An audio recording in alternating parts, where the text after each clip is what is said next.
We'll be starting shortly, just waiting for one or two panelists still to join. Kevin, has Shankar joined us as yet? Or? I just joined, Des. Can you hear me?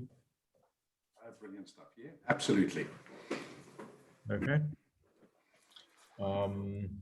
So I think... and Kevin, you've got all the slides and everything, so you're going to drive, as usual. Yeah, Kevin's got all the slides. I mean, the last slides we got about 5 minutes ago, so okay. Kevin's been sort of slotting them in. Let's hope they work. But we'll get it running. We should have Carol Ann from the Irish Revenue Commission, and there was a Dapham should be on as well. Yeah. Here, Shankar, yeah. Hi, Carol Ann. How are you? Good now. Good. I think we've just gone sort of 10 o'clock, so it's worth kicking off absolutely immediately. I'm sure we're going to get people joining as we run. I mean, ladies and gentlemen, welcome to ACITA's session on the movement of goods between England, Wales, Scotland, and the island of Ireland. I need to start the session with an apology due to unforeseen commitments by a couple of our key speakers this morning. We're going to have to reduce the time of the webinar from 2 hours to 1 hour. I appreciate this is not ideal, but we will pack as much as we can into that hour that is available to us. Kev, could I have that agenda slide, please? Our speakers will provide short presentations or addresses, and we will then immediately get into the interactive sessions where you can put your questions to the panel. During the initial address, please put any questions you have in the chat or QA facility provided. And once we get to the QA session, please, raise an electronic hand using that facility in Zoom so we can keep some form of order. I do, before we start, need to say a big thank you to TSS, to Irish Revenue and Customs, to the Irish Department of Agriculture, Food and Marine, and to the Conservative Member of Parliament for Anglesey for your participation. And obviously a big thanks to everyone that is attending. Kevin, could I have the next slide, please? I don't believe that we are going to solve many of the issues here today, but I do hope that the new highly simplified end-to-end transit process offered by TSS is going to prove attractive and a possible solution to some of the challenges we are facing. I'd also like to use this session so we can confirm the challenge that are most impeding your business and see what we can do to get your voices heard in the right place. For context, we have members seriously concerned about the complexity, for example, of a DIY retailer when he moves a tin of European origin motor oil that could potentially be subject to excise duty, but is not, from the UK into the Republic of Ireland. We are thinking about the sportswear manufacturer that used to give away an energy drink when they sold a pair of running shoes, where they now can't get these shoes released by the regulatory authority because of the energy drink that was included with a pair of shoes when they were imported. We're concerned about the hardware supplier that has truckloads of goods detained because of a complimentary chewing gum included as a customer gift in the consignment of hardware. We also need to consider the poor sort of pizza franchisee who is redesigning his business model and now has to offer a different menu and a different price list for the same product sold in the UK and Northern Ireland, simply because of the unnecessary complexity of moving the same product, which is now considered a composite product, along the same route that he has always done. The promise of unfettered access does sometimes feel like it's a million miles away. So let's start with TSS providing a partial solution to some of the challenges we face through what looks like a highly simplified end-to-end transit model. I did hear you this morning, so fresh from his discussion with Nick Ferrari on LBC this morning, Mr. Shankar Singh will be delivering the first presentation. Shankar, the virtual floor is now yours. Thanks very much, Des. And yeah, so what I wanted to focus on here, and thanks to Kevin for driving the slides, is the transit piece of the TSS offering. What we have been doing since January is continuing to refine our transit service so that we make it as user friendly as it possibly can be for traders. And I'll talk both about the GB to NI via Irish ports route and the reverse route Northern Ireland to GB via Irish ports. and talk about the updates and what's new and so on. So if we can go to the next slide, please. So this is part of the large deck. So I'm only going to talk about this transit service in this section. This is part of a bigger presentation that we did to ACITA, in fact, last week, and that's available to you. Kevin can make all of this available to you if you weren't able to receive it. If you go to the next one, please. If we can skip forward, Kevin, to the transit. If you keep skipping forward, I'll tell you when to stop. Please keep skipping forward.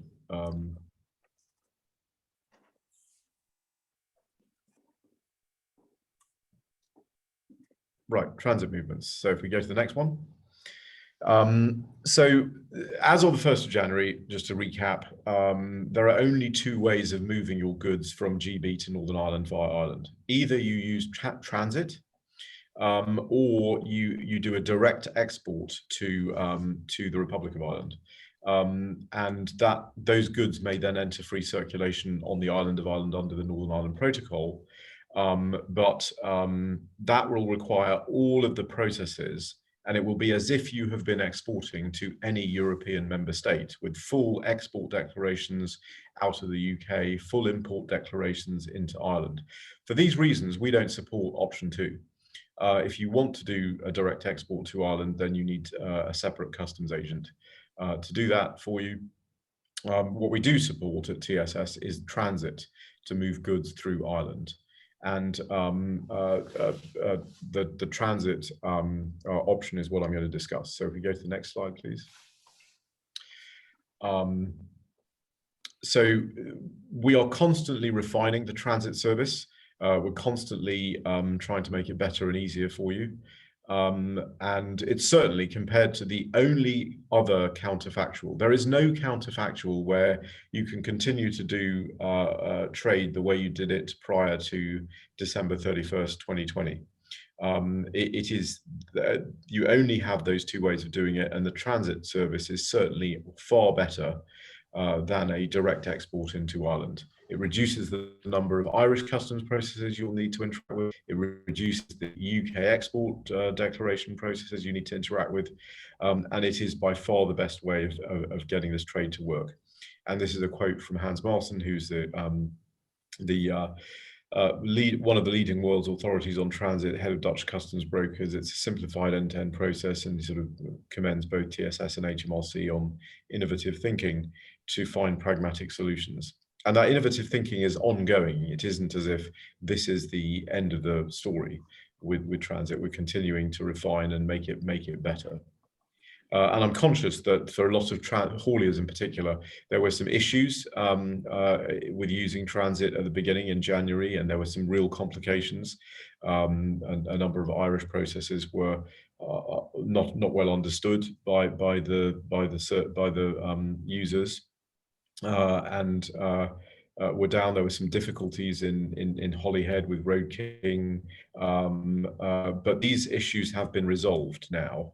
And so if you are looking at the transit process and you haven't, you're not sure about coming back into it, I would commend it. A lot of those early issues have been resolved. So we go to the next slide.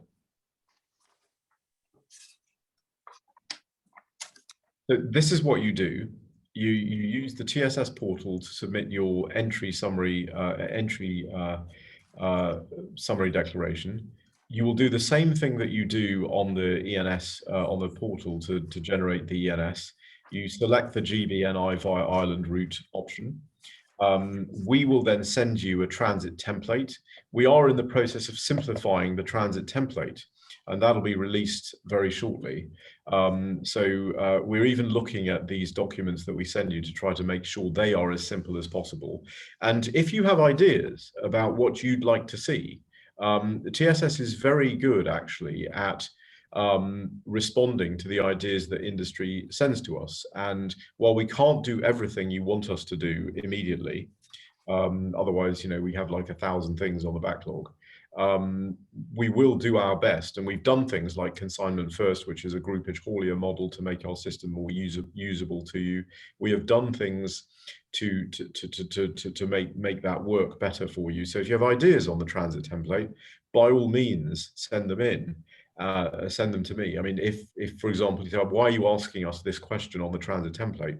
Let us know that, and we'll try to simplify it. And I say there is a simplified transit template coming out to you now. We will then send you the ENS MRN and the transit local reference number. You see this truck will be sealed. You arrive at the office of departure, which for Holyhead is the Road King facility, and you start the transit, collect the transit accompanying document and the transit MRN, the movement reference number. We then notify Border Force on your behalf. The only thing that we ask the haulier to do is to submit the PBN to the Irish Ro-Ro service. And I'm going to ask in a second Carol Ann O'Keefe from the Irish Revenue Commission to just show you how easy it is to do the PBN notification. We will then complete the ferry crossing from GB to Ireland. That fulfills the Office of Transit function when you do the PBN. You clear the Irish port and you continue to the Northern Ireland destination. When you arrive in Northern Ireland, there was a process that's the OR referred to there of remote closing, where provided you've not heard from Border Force in the 6-hour period, you could actually unload. That remote closing was a temporary process. It expires on April the 5th. But by April the 5th, we are planning to have new authorised consignee locations. We have a number of authorised consignee locations, both on the eastern part of Northern Ireland, including in the sort of eastern corridor there around the Newry area, Warren Point, etc. You've got the Office of Destination at Warren Point, and actually most of the trade is going to go through that area to get to the eastern part of Northern Ireland. But we will also have a number of new authorised consignee locations in the western part of Northern Ireland as well. So all of these are going to make your life much easier. If there is a inspection that Border Force wants to do, they will go to the authorised consignee location to do it. So you've got options to make the closing of the transit process much easier. And then you finally close the transit with the complete declaration. The SFD, the Simplified Frontier Declaration, is held in the portal, and then it is released with the supplementary declaration to follow when you've closed the transit, when you've arrived in Northern Ireland. And if we go to the next slide.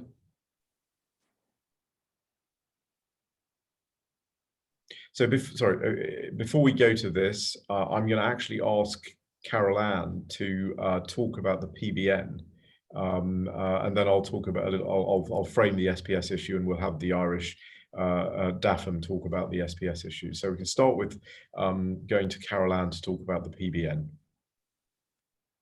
Thanks, Shankar. So very quickly then, just to bring you through what the PBN, so it's the virtual envelope. It's similar to your GVMS, which you're all familiar with, presumably. So what the PBN, what we need trade to do and what you're required to do is to put all of the MRNs into the PBN. Each vehicle or trailer has just one PBN, and whether the movement is inbound or outbound, PBN is required. So as Shankar said there, you will have received, by the time you go to create your PBN, you'll have received the MRN for the ENS, for the Safety and Security Declaration, and for the Transit Declaration. So if you just move on to that next slide, please. When you complete the PBN, what it allows Irish Customs to do is perform certain functions digitally. So there's no need for you to physically present to Customs on arrival into Dublin. So you'll see we digitally complete the Office of Transit function and the presentation notification requirements. So each vehicle then will get a channel, and that's all linked into the PBN. So you'll be given either an exit the port, which should be the case for these movements, right? So just to show you how simple the creation of the PBN is, you literally go in on our customs roll on, roll off service, you click create PBN. On the next slide there, then you'll see if your journey is into Ireland, if you're coming from GB into Ireland, that's a movement into Ireland. You put in, sorry, if you just move to the next slide, Kevin, please. You put in your MRNs, you just click add every time you add another one and select create PBN. And that's it. On the next slide, you'll see what you get when you've created a PBN is a screen like this with the barcode on it. That is part of your booking with the ferry operator, and you can either give it to them in advance or they'll scan it when the driver goes to check in the port of departure on the GB side. And then when you're creating your PBN, you can put in 2 mobile numbers and an email address, and then a half an hour out, if you move on to the next slide, a half an hour out from arrival of the ferry into Ireland, you'll see then that the option for the customs channel lookup is there. So either the driver can do that manually, they can go in and put in the PBN ID and get the channel, or with that new functionality we've added, you can now get an automated either email or text message to your mobile phone telling you what the channel for the particular vehicle is. So you can see there on the next slide, literally that is the channel we would expect for the vast majority of movements coming from on this particular route. I should point out as well that we are currently developing functional specs we're developing APIs for the PBN, which will allow full linkage into your systems where you can create and generate and populate MRNs into the PBN. So literally on the last few slides, it's just the terminology we've used and the contact details for any further queries that people might have, Shankar. Brilliant, thanks very much, Caroline. So if we can pop up that slide, Kevin, that had the SPS sort of green sticky note on it. I'll frame it and then I'll ask the Irish DAFM to talk about the SPS issues. So when you are moving GBNI via Irish ports, from a customs standpoint, that is a GB to NI goods movement. And consequently, if you are a beneficiary, for example, of the UK Trader Scheme, which is the not at risk scheme, you do not lose that UK Trader Scheme benefit simply because you're using transit. So you can continue to be UK Trader Scheme, and obviously, if you're at risk, if the goods are at risk under the Northern Ireland Protocol, then the same rules apply to whether you would have to pay a tariff based on whether you are satisfy the rules of origin of the UK-EU TCA, and the same rules on waivers and the same rules on potential reimbursement and so on would apply there. However, with respect to SPS, this is like an entry into the Republic of Ireland. So only with respect to SPS, you are entering Ireland when your SPS goods enter the Irish port. And therefore, you do need to have the appropriate export health certificates and traitors registrations to the Irish systems. So I'm going to ask, I think, Adam from DAFM to talk about the SPS requirements. And I would say in anticipation of that, do note that the Northern Ireland importer is able to do the appropriate documentation there, provided they're registered on the Irish systems. So with that, we'll hand over to DAFM. Hello, good morning, everyone. Kevin, can I ask you a question? Can you please switch to my presentation first? It will be easier to continue the one I sent you.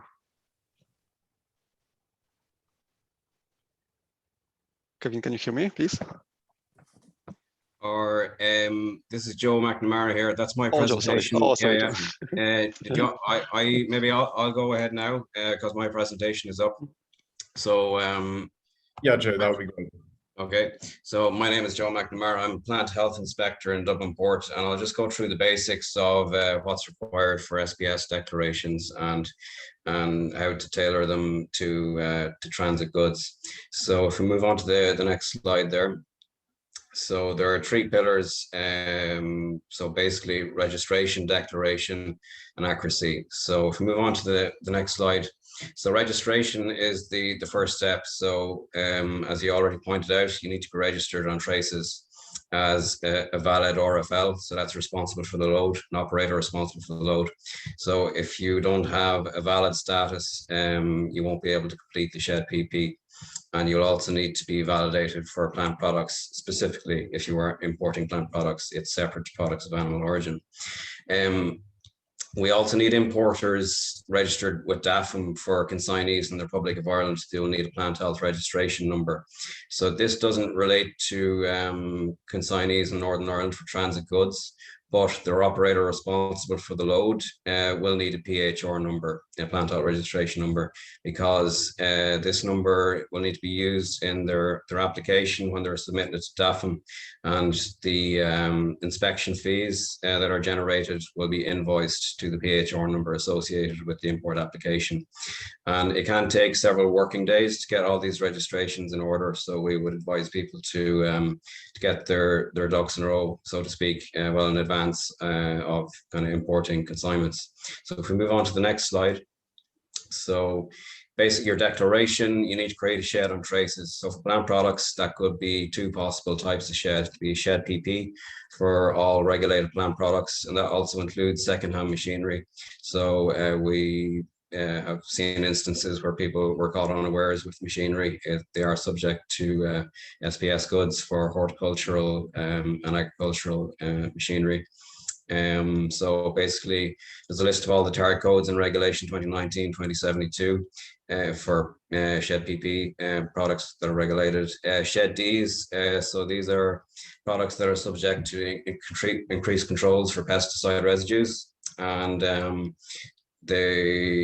you will need to create two sheds, shed D and a shed PP, if the commodities are subject to dual controls. So some plant products will need both. So if we move on to the next slide.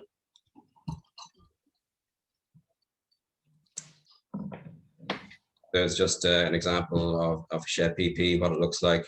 So that's the information where you'll be inputting it. And so if we move on to the next slide, we have a demonstration on YouTube, a how-to guide to create a shed PP. It's a detailed step-by-step guide. So if you're unfamiliar with it, just log on there and you can go through it. So next step, then you will need to submit your application through the DAFM portal. So when you're submitting your application through the portal, this will be your first point of contact with DAFM. We don't watch shed PPs as they're being created. We only review cases for imports as they're submitted through the DAFM portal. That's when they will appear on our system, and that's when we will clear a consignment when it appears here. So the steps that are involved, if you move on to the next slide, you will see. So these are all the key reference details that we need.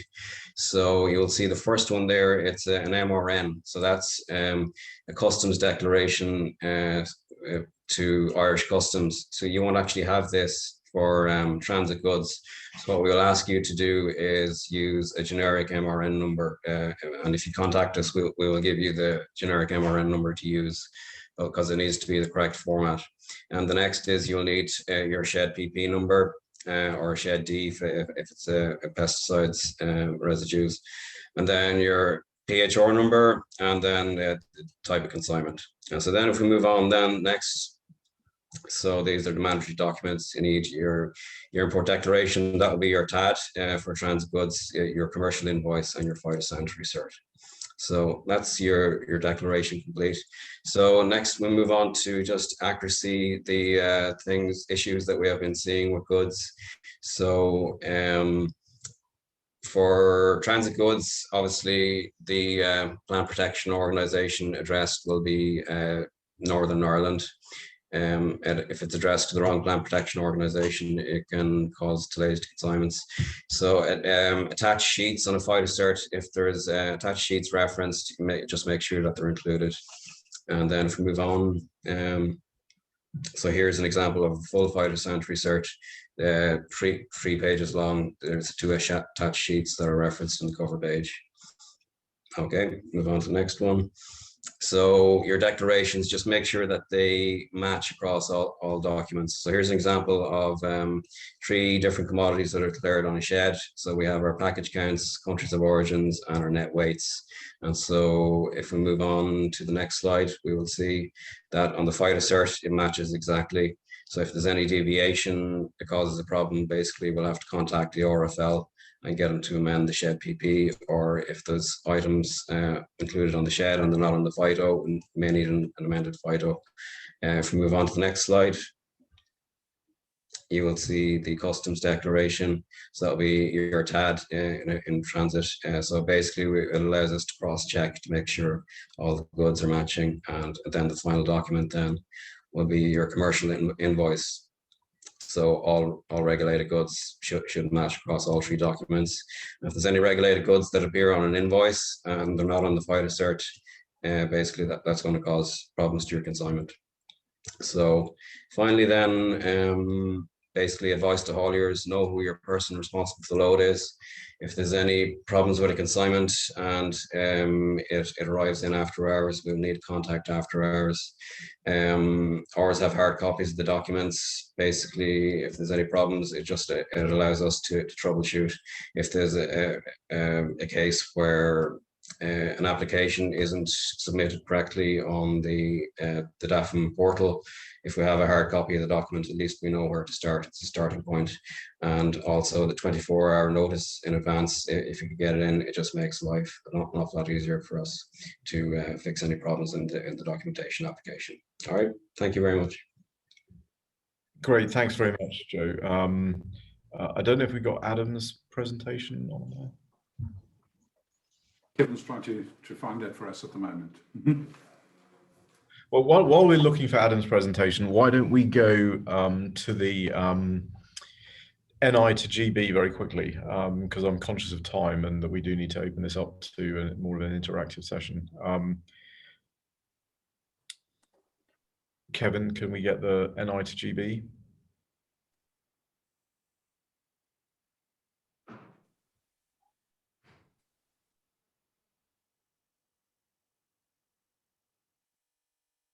Well, while Kevin's getting this up, I will tell you what we're doing at NI to GB.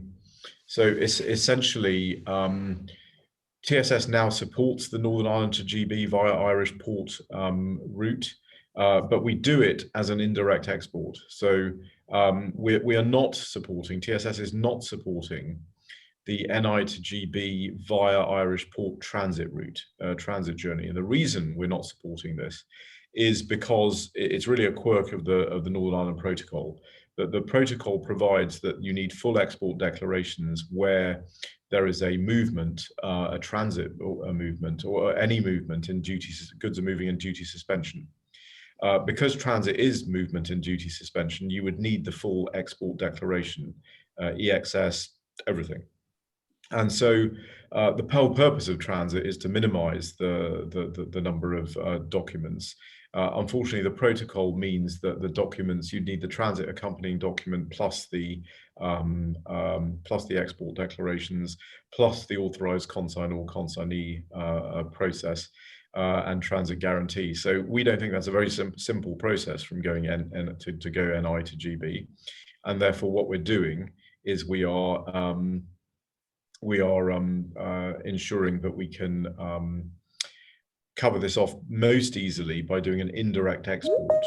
An indirect export is where you use Office of Export or Port of Export is NI port, NI to GB. Port of Exit is the Irish port, and that enables us to do this in the most the least burdensome way possible. And as long as the GB, so right now you don't have to worry very much about GB. So go to the next slide, Kevin. You don't have to worry about GB processes because obviously there's a delay on the phased border in GB, so you don't have to worry about the full import declaration, and you also don't have to worry because there's a delay on the DEFRA, IPAFs, and export health certificate requirements into GB. So that is a simplified procedure right now. What we will do in the interim period between now and those processes kicking off is continue to work with the UK government, to work with HMRC and DEFRA to ensure that this is as least disrupted, as least burdensome a process as possible. So if we go to the next slide. Right, actually, so that's NI to GB. If we can find Adam's slides, or if I think Adam, I don't know if you're able to share your screen. You might be able to just maybe it's quicker if you just share your screen. I don't know if you can do that.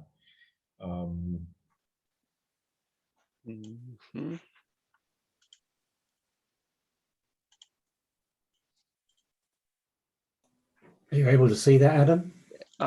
Can you see my presentation now, or? Yes, there it's perfect. Yeah, yeah. Okay, perfect. So, okay. Good morning, everyone. My name is Adam Aftanas, and I'm working at BCP Dublin Port. And today we will be talking about import controls in terms of product of animal origin and animals. So currently under EU regulations, all live animals and products of animal origin require import control checks when they are imported from third countries. And these checks are mandatory in order to reduce the risk to human. And as you know, from the 1st of January 2021, the UK became a third country, so all these regulations apply.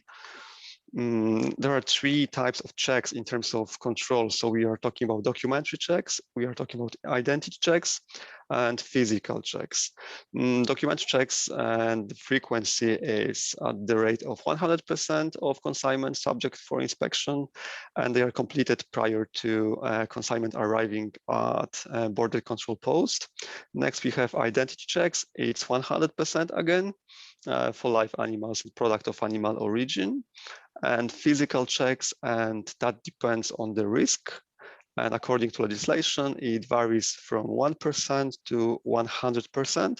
Like, for example, 100% is for all live animals, and for example, composite products are 15 and other products are 30%. And if you are an importer, before you are importing any goods through Dublin Port, you need to answer a couple of questions. First of all, does the product you wish to import require import controls? So to answer that question, it's good to check legislation and relevant CN code for that. I just wrote down that's legislation. It's from 2019-2007. Next question is, can a UK supplier and establishment meet the necessary criteria and requirements for the products to be imported into the EU? And will they be able to issue documents in terms of health certificates and any others? And to do so, you can go to traces and to see relevant health cert model and issue to your exporter to verify with competent authority. There's a term, operator responsible for consignment is crucial one, because that's the person that we are dealing with as a competent authority. So that person could be either importer or an agent on behalf of the importer. That's the person responsible for obtaining all the documents, SPS documents. That person also has to upload documents into traces as a part of pre-notification 24 hours in advance before consignment arrival. And that person is also, as Joe mentioned before, to upload our internal DAF import portal as well 24 hours in advance. Okay, in terms of preparation for hauliers, I'm sorry, I just sorry for that. Okay. Yes. Okay, for hauliers, so hauliers and drivers, they are legally responsible to present consignment for inspection after arrival at Dublin Port. They are responsible for presentation of original hull certificate at the booth. At the picture you can see this is Terminal 7, where consignments are presented for seal check. And it's good for drivers and hauliers to be in contact with importers, because very often we are contacting responsible for consignment, and sometimes we have a couple of minutes to inform drivers. Okay, next slide. Document checks, okay, they are carried out on 100% of consignments. They are carried out before consignment arrival. That's why it's crucial to upload them 24 hours in advance. The more time you give us, the faster it goes, to carry out these checks. And all the queries are directed to operate the person responsible for consignment. That's why that person ideally should be available 24/7. From practical point of view, it's impossible, but we are working 24/7, so very often we are issuing emails very late. Okay, so when the load presents to the BCP, the driver will present the original health cert for live animals and product of animal origin. Identity checks or the seal checks, it depends on the type of seal that official authority applied. So a seal issued by and placed by the competent authority on the back door will shorten the process significantly, as we are focused only on the seal check and we are not carrying out the full identity check on the product. And the seal number is included on the hull cert for the consignment on board, and allowing that cross-reference of the consignments on the trailer to the associated hull certificate. And the protocol for inspection is that when lorry arrives, we are assessing hull certificates against trailer number, against the seal, to compare if it's corresponding. And we are checking if seal is intact. Very often, I don't know for what reason, but seal is removed. Probably documents are inside the trailer, and that causes some problems because we have to send that consignment for a further inspection. Identity checks, it means that's the full. Previously, I was talking about seal check. That's the simple method for doing identity check. However, if there's consignment with any issues, or there is no competent authority seal applied, or at the official veterinarian discretion, we have to send that consignment for full identification check. So it means that we have to unload consignment. It could be partial or that could be full load unloaded, and you have to compare against documents provided in terms of approval number, labels, etc. That's why it's crucial to have, it's simply easier to have official seal applied. Physical checks, as I mentioned before, it depends on the product presented for inspection. Like for live animals, it's 100%, and on the right-hand side of the picture, that's from legislation. You can see that's a random selection at the BCP. So that's the percentage. If you have any problems in terms of that, or if you are not sure, if you go into traces in part 2, at the very top of the screen, you can see the percentage of the consignment, but that's the information mainly for us. That could cause potential delays, but it's the part of the process. Physical checks, they are carried out in Terminal 10. On the pictures, you can see our Terminal 10 inside the warehouse, and for plants and plant products in Terminal 9. As I mentioned, okay, so we have to unload the goods and to check them, carry out checks in terms of temperature, in terms of labeling as well. And in general, it's up to official veterinarian what kind of dogs based on risk analysis to be carried out, but mainly temperatures and identification, and to compare if the product corresponds with hull cert itself. at the end of the process, in the inspection process, we have to make a decision. So we have three options: either consignment is accepted, partially rejected, or completely, totally rejected. And if we are happy with everything, it is accepted, shed is validated for that consignment, customs are notified, and consignment is being released for free circulation in the EU. In case of rejection, okay, like it can occur at any stage of the inspection process, on doc checks, on identity checks, or physical checks. And in 2017, there were 67% rejections due to problems with documents. So at the very initial stage, 67% of the doc checks, and that's something that we should be focused on. That, of course, customs will be informed about it, and the products cannot be moved into European Union. And we have three options: either product is being returned to the place of origin, or full destruction will take place, or we can treat the consignment, on the specified by the DAFM requirements.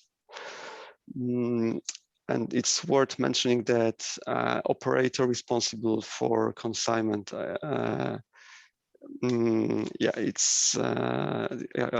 he has to just simply pay for that, because that's the person we are contacting.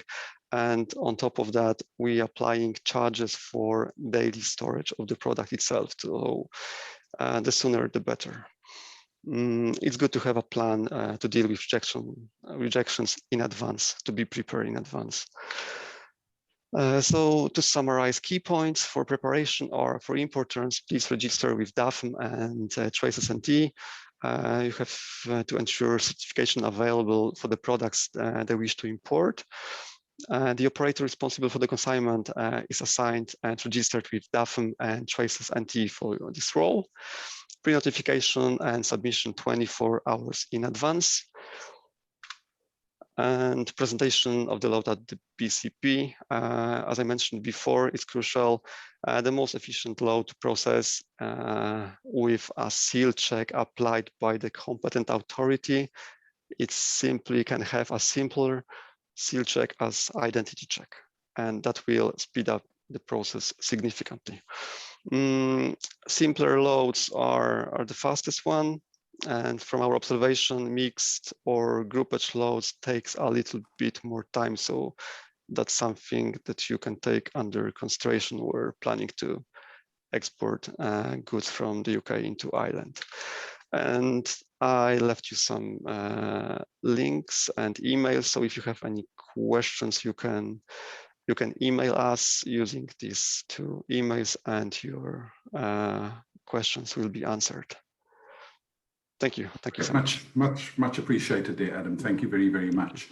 I think you guys have met most of the panel now, but I suppose before I introduce our last panelist, which I'd like to say a big congratulations to the Welsh rugby side, who, with the assistance of the Scots, were able to ensure that the Six Nations trophy stayed in the United Kingdom. So may I introduce Virginia Crosby, Conservative Member of Parliament for Anglesey. I don't know, Virginia, if you'd like to say a few words before we start with the Q&A. Yeah, absolutely, Des. And may I echo your thanks to the Scottish rugby team too. It's been quite a phenomenal few weekends. Borodar from Holyhead. I'm Virginia Crosby. I'm the MP for Ynys-Môn. Thank you so much for inviting me along. I've learned so much this morning.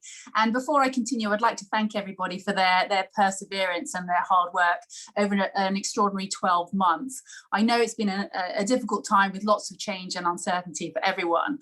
And really, you're part of a network of key workers in the UK that has really stepped up to keep our country going, and we couldn't have done it without you. So Diolch yn fawr, thank you very much. As the Member of Parliament for Ynysmore, which includes the Port of Holyhead, I see firsthand the impact that Brexit has had on the UK freight and port industries. And last December, as you're all aware, freight volumes through Holyhead went through the roof with pre-Brexit stockpiling. There were well publicised concerns about the capacity of the local area to handle any hiccups. And indeed, I think these were so well publicised that many hauliers avoided Holyhead altogether in January. But we're now seeing transit volumes return, and we're really not back to the throughput of the last couple of years, but the trend really is still positive. And Welsh ports and Holyhead in particular will continue to be critical routes to and from the Republic of Ireland and continental Europe, irrespective of the direct links for haulage between Ireland and France. And it's certainly a faster and cheaper and more reliable and arguably more comfortable route. And the land bridge has got significant advantages for hauliers over the maritime route. And I'm confident that Welsh ports will continue to thrive as we build on the opportunities provided by being an independent trading nation. And I've been working with the government.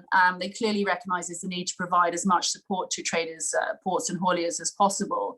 And they've been giving, I'm sure you've all taken advantage of the training webinars and guidance on the new requirements. And this is a really helpful webinar, and it's very helpful for me to see some of the pinch points and some of the challenges that you've been facing and the sort of support you've been getting here from the team and from TTS. But we are trying to increase our communication and engagement efforts. And I spoke with the Transport Minister, Rachel McLean, yesterday regarding testing facilities for hauliers, and we should be getting more details out and a comms strategy on the 6th of April. I'm also working with with Robert Courts, one of the other transport ministers, HMRC, and the Cabinet Office, Julia Lopez and Michael Gove's team, to establish improvements in the systems that we have. And I've had many meetings with Stena and other businesses and arranged one-on-ones with ministers so that ministers can hear their concerns and issues firsthand. But I just wanted to spend the last couple of moments giving you a quick update on the other projects that I'm working on here in Holyhead and in North Wales, which will lead to increased transit volumes. I'm leading on a bid to transform the island here into a free port. This will attract industry and inward investment, meaning that more of the freight arriving on Anglesey will actually be destined for Anglesey. And in this month's budget, the Chancellor announced an investment of £4.8 million into a green hydrogen production hub here in Holyhead. And this hydrogen produced will be used to power HGVs, and it's going to be a whole sort of hub and spoke project with further expansion planned. And last but not least, Sir Peter Hendy's recent Union Connectivity Review highlighted the A55 as one of the key routes in line for investment and upgrading. So I would end by saying thank you very much for including me. I have a vested interest in facilitating increased trade through the Port of Holyhead. It's a key part of my economy here for the island, and I'm here to very keen to hear what you have to say today, and to understand more about your issues and look at ways that I can help to find solutions that work for all of our stakeholders. So thank you very much, and I look forward to the Q&A. Thank you. Yeah, thank you very much. And I mean, really great to hear that there is sort of that focus around, sort of free ports. I suppose kick off with a question that I keep on getting, and this is essentially for everyone on the panel, for TSS, for the customs, Irish customs, and for you, Virginia. What we've seen is quite worrying. I mean, I mentioned a couple of them: the motor oil, the chewing gum, the energy drinks that are holding up sort of big shipments. And what we found, as opposed to people sort of finding a solution to get around it, they're simply stopping trading in those products. And that to me is a huge concern, because we see, sort of projected volumes dropping off because of the difficulty in moving some products. Is anything being done to address that? Yeah, so if I can just sort of take that first. I mean, you obviously heard a presentation on the SPS side of things from Daphne there, and obviously those requirements are pretty onerous. And clearly, you're right, Des, that has had an impact on the volume of trade using the central corridor, and particularly to Virginia's point, the Holyhead Dublin route, but it's also Pembroke and Fishguard to Rosslare. I mean, the trade volumes are down, massively, and there's no doubt about that. Some of that is just going to be the natural result of the UK leaving the EU, and some of that is, things are not going to be the same as they were prior to December 31st. But having said that, I think there is a lot of room for increasing the trade volumes, provided we are sensible and pragmatic, all of us, and focus on trade facilitation. And I think that actually the industry plays a critical role here. I mean, Virginia talked about wanting to hear from industry, arranging for direct meetings with ministers and so on. That's crucial. It's crucial for industry to make its voice known and to help us actually with ideas, with your ideas for how we can ensure that these processes are simplified. So one of the things I'd like to do is to make a request basically for everyone on the call who has ideas about how to simplify these processes. We're in an ongoing discussion. TSS is in an ongoing discussion, obviously, with our colleagues at HMRC, but also with DEFRA and with the Irish government about how we can collectively together make these things as simple as they possibly can be, and certainly as simple as they are with respect to other European member states, for example, and other external EU borders, for example. So we're very anxious, and we're certainly in the market for all of those ideas. Obviously, we can't guarantee success, but if you don't ask, you don't get. So please come to us with your suggestions. We are thinking about these routes in particular. We are very concerned about the SPS trade, that has really fallen, even more than other trade, that's fallen off a cliff. I mean, I think the number of CHEDs that are being done using those routes is very, very low for the transit route. And these are very interconnected routes. If there's a storm in the Northern Irish Sea, then suddenly everyone moves down to Holyhead. We need to make sure that there isn't a completely different process, that you have to undertake if you're going Liverpool, Belfast versus suddenly there's a storm in the Irish Sea and you have to go to Holyhead. So those are the sorts of things we'd like to hear from you about. Thank you, Shanker. There seems to be a bit of an issue with the sort of putting up your hand and question facility, and I'm getting questions coming through on my mobile here. So the question is, I mean, from the parties on the phone, I mean, the question is their voice going to be heard? Is it worth making the noise that you are saying we should be making? Absolutely. Absolutely. I think you heard from Virginia a very direct statement that she has a vested interest in Holyhead being successful. I know that colleagues from the Irish government would say, and that they're very committed to the Central Corridor. We all need to make this route work, and the traders and the hauliers, play a critical role in helping us to get there. TSS has 36,000 registered traders, 36,000 customers, and we very much take your position in our discussions with the government about how we can make these things work. That's one of the reasons we were able to put together a transit route that is very simplified. It's much more simplified than many other transit routes that exist, and we've been able to do it because we're representing 36,000 customers. So absolutely, your voice is heard. Please make your ideas known.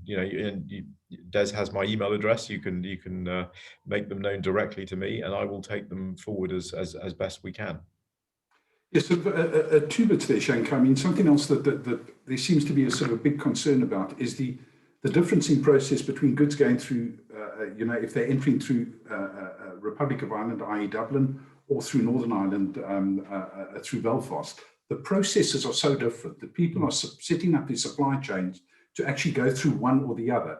A lot of them don't have the ability to set up for both, and we're going to end up in a situation where a storm, in in the North Sea is going to stop someone from getting their goods across, even though there is another route, but the process is just so different that they cannot get there. It's very much, is there the appetite, not only from someone like yourselves at TSS, someone like Virginia, but is the Irish regulatory authority on board? I mean, a lot of the problems we have had is delays in Dublin. That has become, I mean, it's become much better in the last couple of weeks. But there was, I mean, we had members that had truckloads and truckloads of goods being held up there for, you know, for the most ridiculous things. Is something being done to address that? That's really a question for our Irish colleagues, I guess. I'll defer to probably Carol Ann first, and then the DAFM colleagues. Yeah, I mean, I suppose to answer your question, there should be no difference between the processes except for the addition of the transit declaration. The requirements are legally the exact same. The goods are all subject, if they're SPS goods, it is to be the exact same process done in Belfast as should be done in Dublin. So from a pure customs point of view, the only additional step is the transit, and as Shankar said, his team do that for the trade. So I suppose I'm a bit concerned if you're saying there are two complete different processes. I mean, there shouldn't be. You're ultimately, you're still importing the goods into Northern Ireland, so that process stays as it is, with just the addition of the transit declaration. So I suppose it might be good to tease down, like, what is the difference then in going between the two jurisdictions? I think colleagues from DAFM might want to talk about the... Yeah.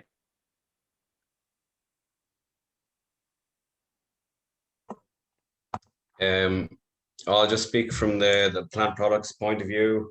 We have, with regards to transit goods, any delays that we've seen, we haven't processed that many of them, but there would be incomplete applications, and there would also be kind of mixed consignments with consignees based in the Republic of Ireland and consignees based in Northern Ireland as well. So, and if they're all on the one vehicle, that can be a complicating factor, because the goods that have ROI kind of points of destination, they will be all subject to kind of the full SPS checks that are required for goods coming into the Republic of Ireland.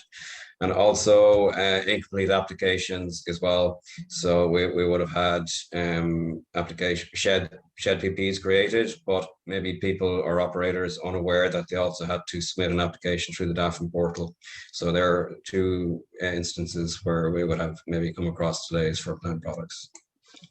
I think I would say one thing, Des, on groupage, which is there is a proposal or a process that's being trialled by DEFRA and DERA for Northern Ireland on groupage, a way to make the groupage trade work. I mean, the unique situation with both islands, the island of Britain and the island of Ireland, if you want to think of it that way, where we are very, very interconnected, and we have so the reliance therefore on groupage is very, very high for these two islands.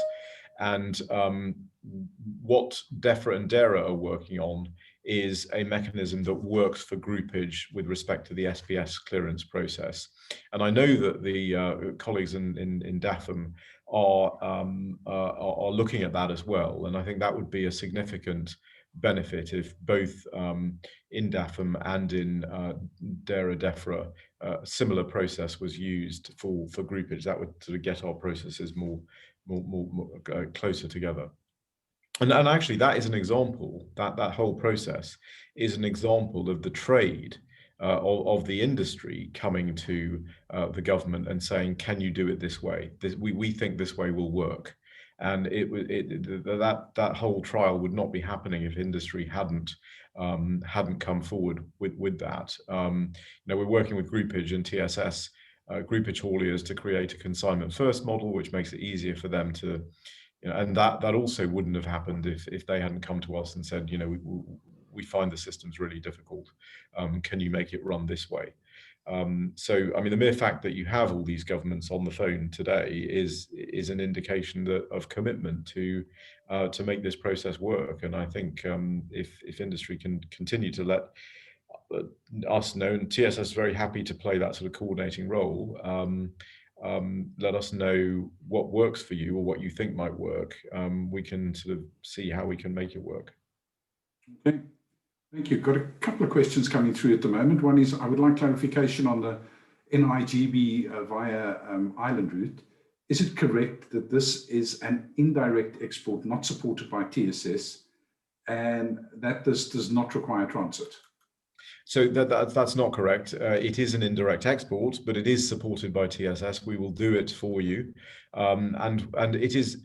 The indirect export utilizes the benefits of the Northern Ireland Protocol. So unfortunately, the transit route is adversely affected by the Northern Ireland Protocol because every movement in duty suspension from NI to GB requires a full export declaration. So if we were to do transit, now I'm very conscious that there are people who want to use transit anyway because they're not actually ending the movement in GB. They're going on to Europe. They might even be going on to Turkey. TSS doesn't support transit closing and would never support transit closing or transit processes that end in Europe because we're not designed to do that. We're designed to help the Northern Ireland GB flows, GB, NI, GB flows. So we made a decision that we won't support transit because of all these extra processes that the protocol requires, but we will support the indirect export route, which is what we're doing now. And the only extra thing you have to do with respect to the Irish part of that journey is the PBN on the reverse direction. So the PBN presentation that you saw from Carol Ann, that with the exception of the reversed, it's now a movement out of Ireland, not into Ireland, on the PBN. The haulier would do the PBN, and that would be sufficient for the route.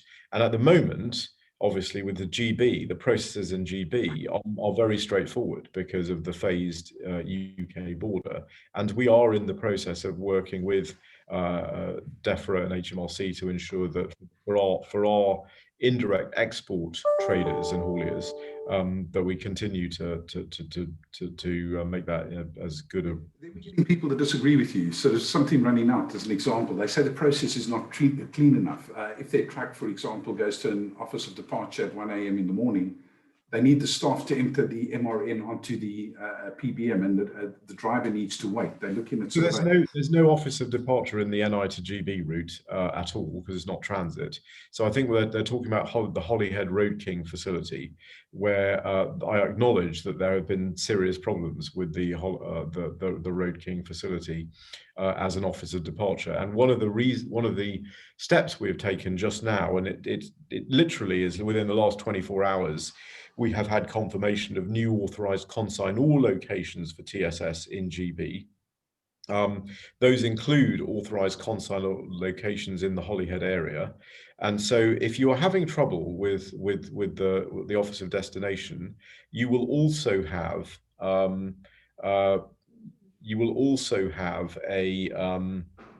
authorised consignor opportunity or potential that will avoid any of that, and any of the out of hours problems you've been having you should not have in the future. So I mean, I'm conscious that traders have said this to us, and that's one of the reasons we did the authorised consignor location sweep in GB, and we're continuing to build it. One thing I would say to people is, if there are authorised consignee locations in Northern Ireland that you'd like us to have, that we don't currently have, let us know that, because this is not the end of the story. We've got authorised consignee locations that are coming on the stream in places like Enniskillen and Omagh and so on. If you've got other places that you want us to have, let us know, and we will make those applications.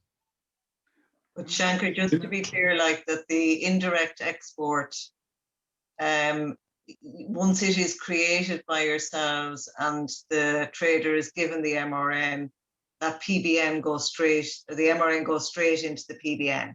Yes. There's no waiting for anything. So there should be absolutely no delays for anyone being able to board a ferry out of Dublin with a TSS generated indirect export declaration. Yeah, that's correct. That's correct. I suppose to talk about authorised consignor sort of almost plays into the next question. I mean, the question is, and it's something that we, as ACITA, have spoken about often before, is there any mileage in considering whether reputable and regular importers of PO, AO, not only that, and plant material could be a trusted importer and benefit from simplifications and reduced checks? The whole idea, I mean, if we think about sort of the Northern Ireland conundrum, are trusted traders not something that we should be seriously considering? And how do we get some traction behind that? It's something that is spoken about on an ongoing basis, but nothing ever happens. What do we do? Ultimately, that is a decision for the governments involved. And while you have officials, you know, from governments on the call, I mean, this is basically a political decision at the government to government level. And that's one of the reasons why, you know, we may not be able to do absolutely everything that you want us to do. However, we will not know if you don't tell us. So what I would encourage the trade to do is, I think that question is a very good question, and you should absolutely raise it with us, and we will raise it up the chain. And of course, Virginia plays a critical role here because you know, she is on the political side, and she can talk to her colleagues in the UK government, and they can talk to their colleagues in the European Union and in the Irish government.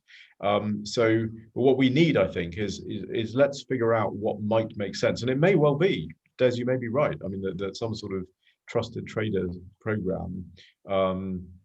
I think particularly for not at-risk movements, if you know and you satisfy the UK trader scheme and you have sufficient control over your NIGB, your GBNI movements, there should be a greater benefit. So this is something that obviously is above TSS's pay grade. However, we certainly can carry messages for our 36,000 traders to governments, because we are in the business of trying to make this route, all of these routes, as facilitated as possible. So if you have ideas like that, please share them, and we'll escalate them up the chain. And if it's possible, and if governments can agree it, what you do have is a commitment of everybody involved to get this central corridor up and running again. It is not running. It's widely acknowledged it is not running, and everyone here, I think, wants it to work.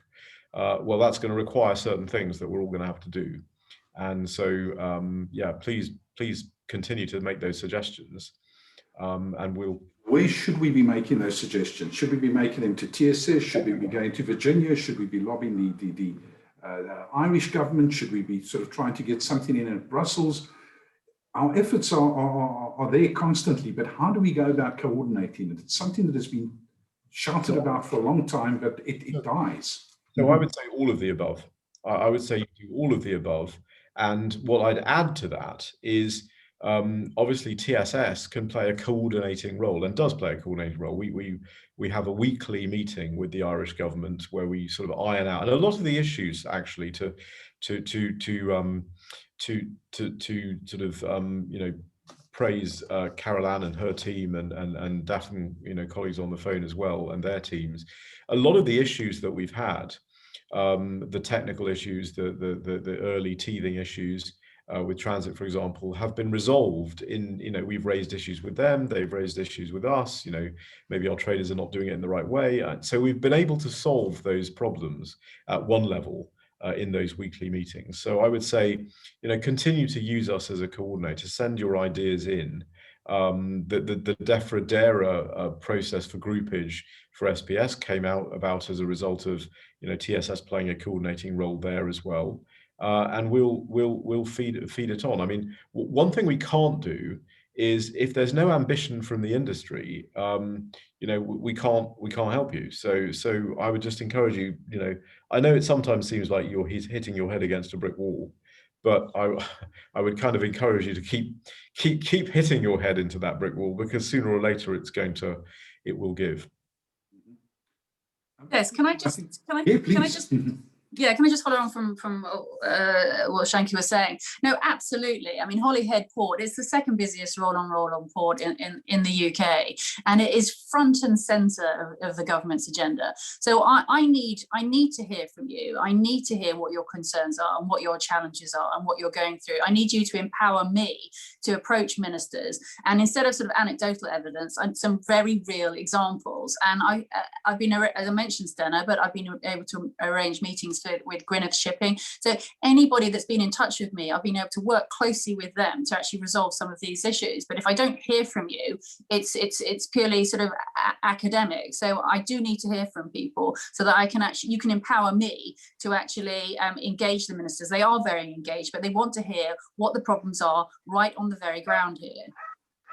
Okay, no, absolutely. Hope you don't regret that. We'll be making lots of noise. I also have a question for Irish Customs here. Apparently there were issues initially with AIS, technical problems, number of lines. Has that been sorted out from a import customs clearance point of view in Dublin? Yeah, and that would only be applicable now for your traders that are clearing goods in Ireland. So yes, we had some issues with AIS, and they have all been resolved now. And now there's still a line limit.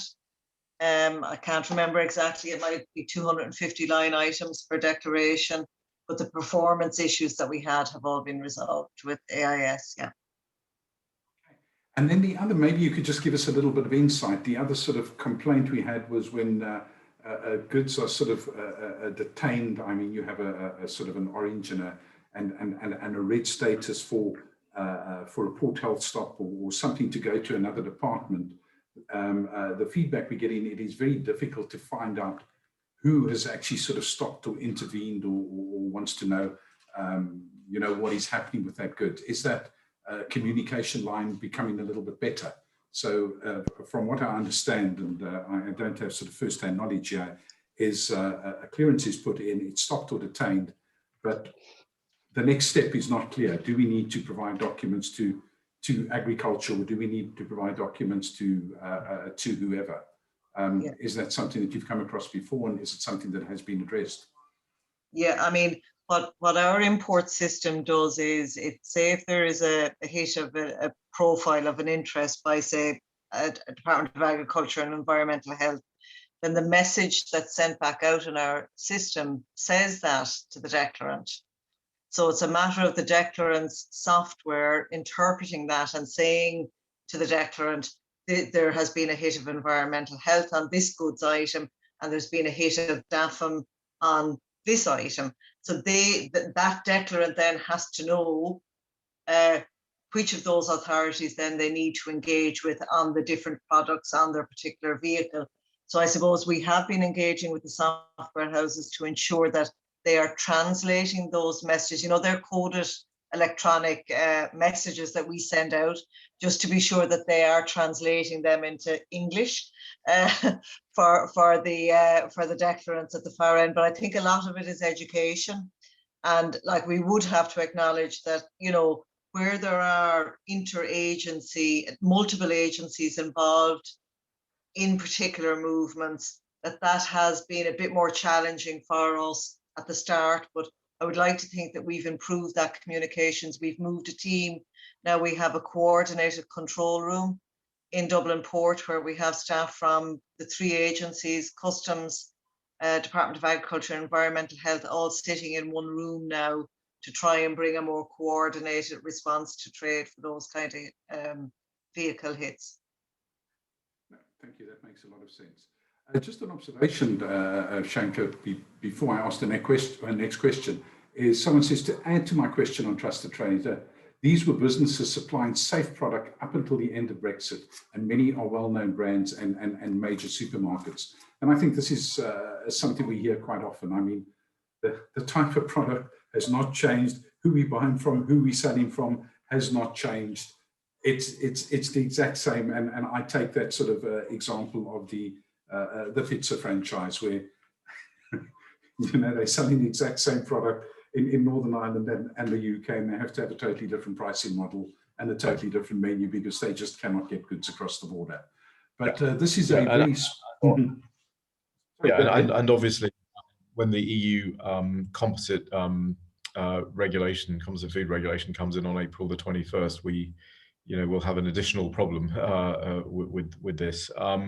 But with those particular products, with regard to export health certificates and so on, for the people who are not on the supermarket scheme, one of the challenges here is that the supermarket scheme and the easements don't apply if you're using the transit route, because as was mentioned by people on the call, by Adam and others, that this is effectively like an entry into Ireland itself.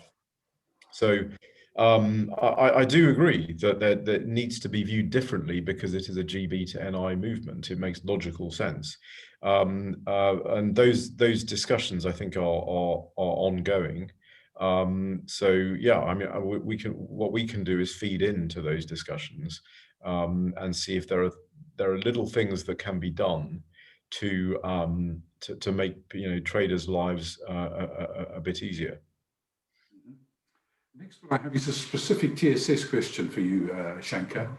When will the bulk upload facility be ready in respect of supplementary declarations? It was previously indicated in the TSS bulletin that a test environment would be live towards the end of March, and or webinar guidance / instructions. Because this is not available yet, will the deadline for submitting declarations be extended? I don't think we got anyone from HMRC on the call, have we? This is not a transit question. This is a more general question. I'm happy to answer it. I mean, although I do need to, I'm very late for my next thing, so I do need to go. But so the bulk upload, the API for standard goods, for supplementary declarations for standard goods, is part of release 3, which went live over the weekend. So that is now there. It is not there yet if you are trading SPS goods and you need to do and you're an API user and you need to do the API for supplementary declarations for SPS goods. That is not yet live. That is the thing that is in the testing process. If you are an API user for SFDs for controlled goods, that is live now. Now, if you are an API user for SPS controlled goods, and you are currently on the API, and you are therefore not able to make a supplementary declaration, what I can say is that obviously, if TSS functionality does not yet exist for you to make the supplementary declaration, you don't need to worry about making it.